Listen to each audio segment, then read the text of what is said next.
All praises to Yahweh, Ba'ashem Shai, Ba'ashem Kodesh, the belongers to the elders and apostles of Greatness Stone. Shalom to the elect wishing this word in truth and in sincerity. With hope of receiving mercy of Yahweh, Ba'ashem Shai. Yahweh is the name of the Heavenly Father. Yahweh Shai is the name of his only begotten Son. The so-called Negroes, Hispanics, and Native Americans are the Israelites according to the prophecies that are written in the scriptures. I want to make it known that the RFID microchip is the MOTB. The serpent juice is the precursor to the MOTB. Yahweh Shai, whom dwelling called Jesus, is about to make his return upon the earth to deliver his elect and to pour out judgment, as it is written. So I want to go straight into this lesson concerning the time that we're in which you have events where transpire around the world, mainly in America, which is gonna trickle down to various countries around the world. When you read in Revelation 13, starting at verse 11, make mention of a beast that had two horns like a lamb. And when you read even go further down to Revelation 13 verse 15 and down, it tell you about the image and worshipping the image and the mark. And those that don't worship the image and the mark shall be put to death. And the thing is, this are going to come across in various ways, and I'm going to use various strategies. And if you don't observe, anytime they come out with a particular strategy from Agenda 2020 to Vision 2030, Sustainable Development, Total Reset, every time them remodel it and come up with a new name and you start speak on it, them revamp it. Now them have something what them want to call the Climate Treaty or Pact, in which the countries around the world are giving over their rights to the United Nations and the World Health Organization to implement various policies to combat various events. Let me say it like that. So I'm gonna read this precept, and I'm gonna play a clip, and with that, we just continue moving in the spirit from there. So this is Romans 13 verse 11, and that knowing the time, that now it is high time to awake out of sleep, for now is our salvation nearer than when we believe. And you so-called Negroes, Hispanics, and Native Americans, you are asleep now, yo. And I'm not talking with your eyes closed. You're literally the walking dead. Not understanding what's going on, not looking on the events that are transpiring around you, not measuring the time, as the scripture have said. Because the Lord had foretold in 2 Ezra 15 verse 5, saying, I'm going to bring plagues upon the world, sword, famine, death, and destruction. And I'm going to bring these things in a various manner. But no one consider these things. When the Lord bring various floods, various tornadoes, various storms, various, what I call that now, chaotic events, let me categorize them as that. People just look on them as natural disasters. When them say the various wars and conflicts that are taking place around the world, and you even bring it up, them say these things always take place, but not on this level. What they are in Spain, they have rainfall. You get 1 year's rain in 8 hours. That is nothing near normal, yo. That's mind-blowing, just even try to comprehend these things. I have so much record-breaking events transpiring now, from even the amount of storms that are being developed in the Caribbean and the Atlantic Sea. But people look over these things like, hey, it's just another natural disaster. Not knowing that this is the wrath of Yahweh shall be poured out upon the earth. And they're going to come under the guise of climate change when these disasters even amplify, because Yahweh shall amplify these disasters. Yesterday out here in Jamaica, a lot of kids get sent home when they go to school because what? The report of the storm. Today, I got a call, I couldn't go in at work because what? The report of the storm. So today was cancelled. Right now from last night, rain a fall, in and out, in and out, in and out. So you know, so a lot of people sustain massive damage due to the massive rainfall. But no one consider these things as the judgment of Yahweh Hashem Yahushua in the earth. So now is high time to wake out of sleep, yeah? And one of the reason why we know that our salvation is nearer than when we believe in 2nd Ezra 9 verse 1, the Lord said unto us by the mouth of Ezra, so we're supposed to measure the time diligently in itself. And when we see part of the science class that he have told us before, know that the earth is being visited. And we have so much science playing out. But no one records these things, yo. No one take note. Verse 12, the night is far spent, the day is at hand.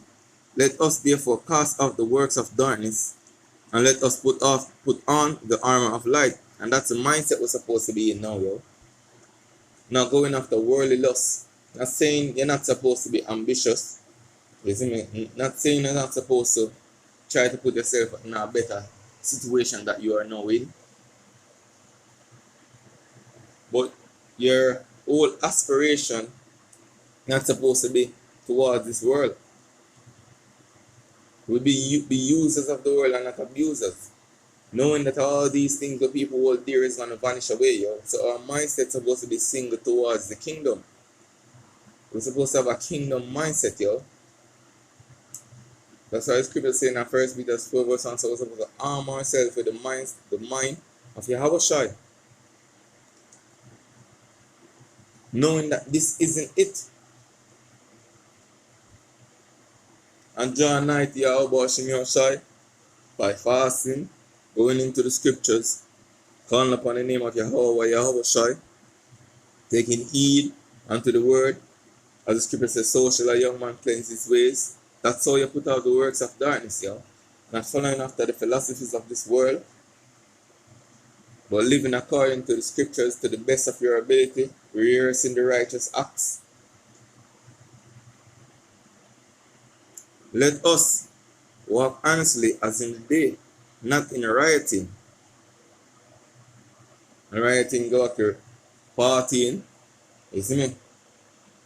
Not just riot in the streets, but all kind of lewd behavior and drunkenness, not in chambering and wantonness, not in strife and envy. And you see, because I said I'm going to look it up right away.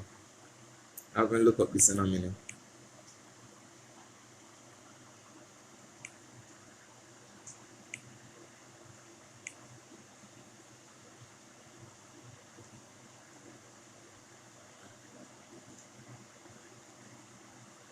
A revel. It's a nocturnal or a riotous procession of half-drunken and frolicsome fellows who after supper parade through the streets with torches and music in honor of Bacchus. Enough people don't understand the times that they're in and what they're really celebrating when they're out there partying, you know,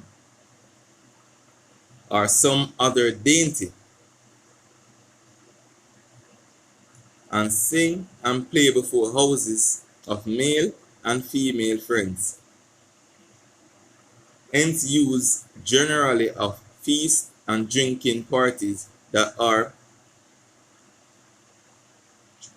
protracted till late at night and indulge in revelry. So as basically parties, yo. Now is not the time. But as it is written in I want to say Matthew 24, verse 37. Just as the days of Noah were, and Lord's will, I will get that precept, but I want to finish out this and run the clip.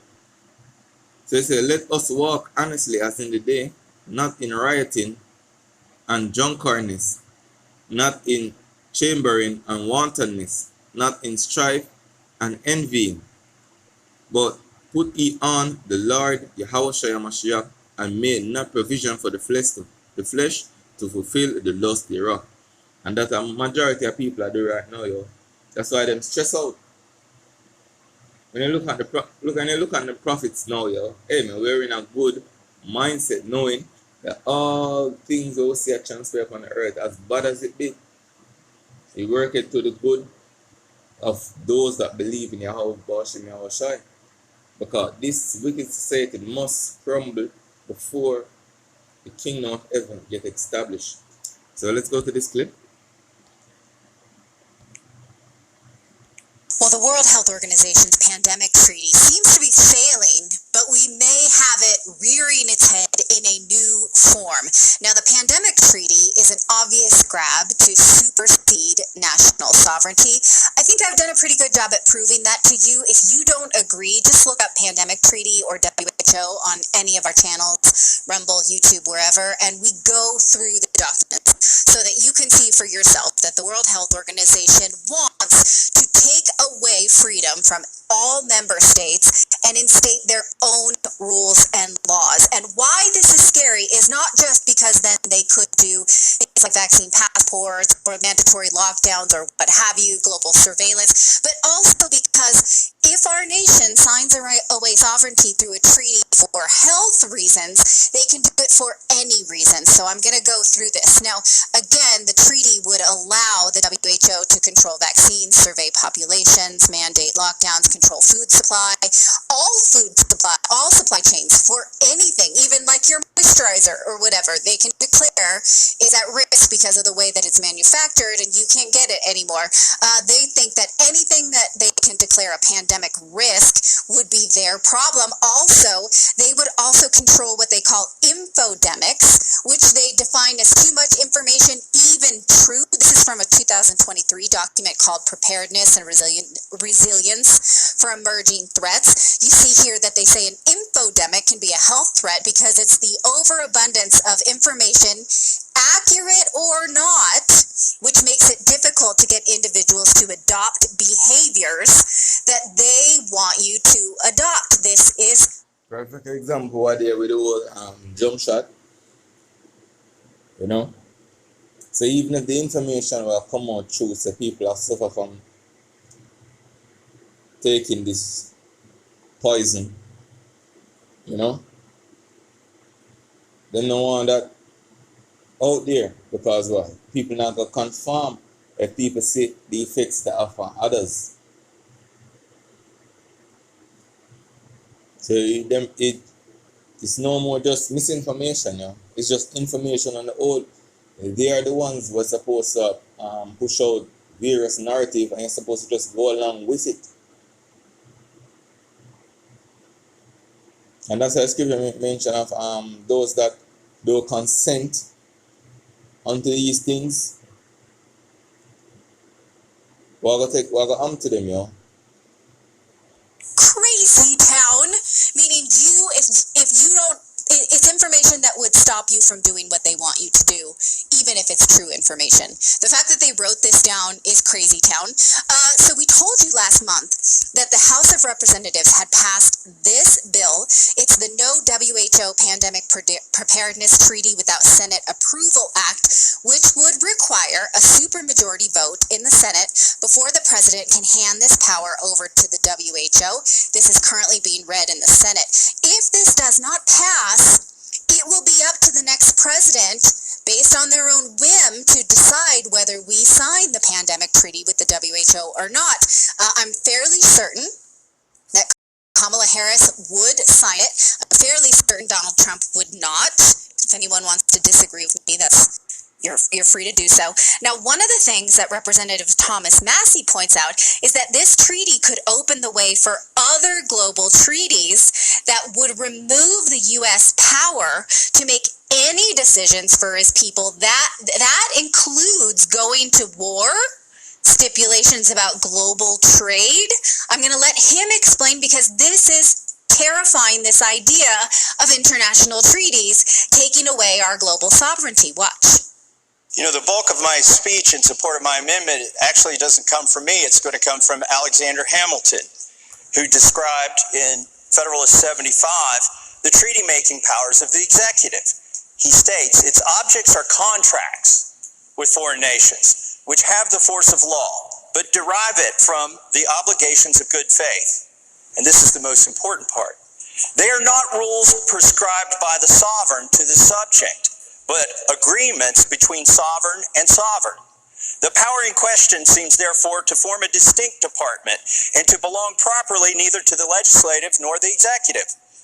The qualities elsewhere detailed as indispensable in the management of foreign negotiations point out the executive is the most fit agent in those transactions, while the vast importance of the trust and the operation of treaties as laws plead strongly for the participation of the whole or a portion of the legislative body in the office of making them. So what's he saying here? He's saying you can't make laws, domestic laws, using a treaty. Treaties can't bind the United States to declare war. Treaties can't raise taxes. Treaties can't create new laws for us. And the United States should not take part in international institutions that erode our sovereignty. Congress should not legitimize blatantly unconstitutional notions that agreements that come out of these institutions supersede the Constitution of the United States. So let me just close by saying this. Do we believe that the Senate itself and the President, without consulting the House, could implement a vaccine mandate by merely calling it a treaty and finding another sovereign party to enter into with? I do not. Do we believe that they could implement or impose social distancing on U.S. citizens by calling it a treaty and finding another sovereign to enter into an agreement with? I do not.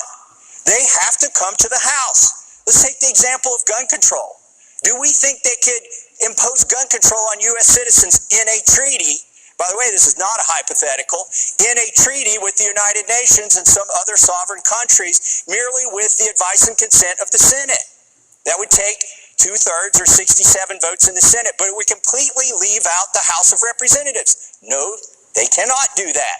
That is outside of our Constitution. We are guaranteed a Republican form of government with a legislature that makes the laws that bear on citizens.